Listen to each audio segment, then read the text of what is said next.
Live report. Idol Dennis, please come in. Na-record tikaw naan nga grass fire iti nga tuwen iti pidig Ilocos Norte iti laing Ackerman. Sigon ti pidig ti uram keta napasamag iti kabantayan nga pasiti barangay Estancia pidig Ilocos Norte.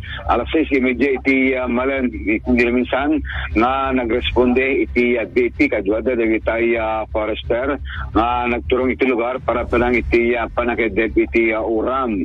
Sigon kini ni SFO for Darwin Labi, ti Municipal Fire Marshal, na angin to lugar, isip gago po na nangarigatan, iti responder, na nagturong iti area. Ngayon na pwede ka nagpapatlag na iti lugar, para pa lang iti inot na panakasibsib iti apo, iti saan na makadanon, iti fire truck. In Dodana, baglayan ta iti nakita nga waig iti lugar, nga rason na apay nga na fire break dati panagkayamkam iti auram iti lugar in Bagana pay nga dagiti samun iti nang program iti uram iti nagakamat na lugar kasi man tinuman ini SFO for Labi no kasunod na contain dati apoy at ingana nga na fire out. So far sir, okay na, fire out na siya. So na-receive namin yung tawag kaninang mga kahapon pala, mga 6:30. So yung mga kasamahan natin na pero may dalawa tayong kasama na umakyat doon kasama yung mga forest ranger officers 10. So 12 silang lahat na labing dalawa yung pumunta sa sunog.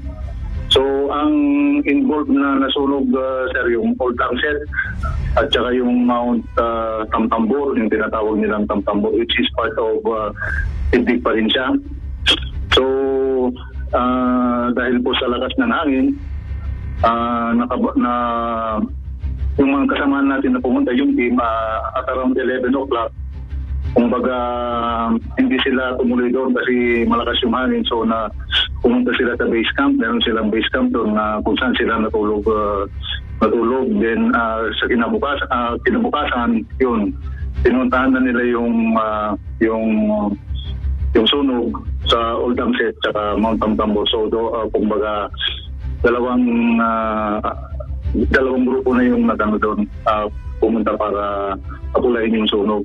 Ano kalawak sa rin? Most probably sir, siguro mga 3 kilometers diameter niya yung sunog. So ang involved dito yung mga samon madaling masunog.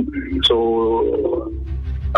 lagi po meron tayong pandon, especially dun sa Mount Tamtambor, meron silang merong existing na lawa, yung pandon, yung tinatawag natin na waig. So doon nagkaano yung tubig. So kumbaga parang fire break na yun sa kwan. So anyway, gumawa pa rin kami ng fire break doon na mga 2 meters. Walang nataming na area.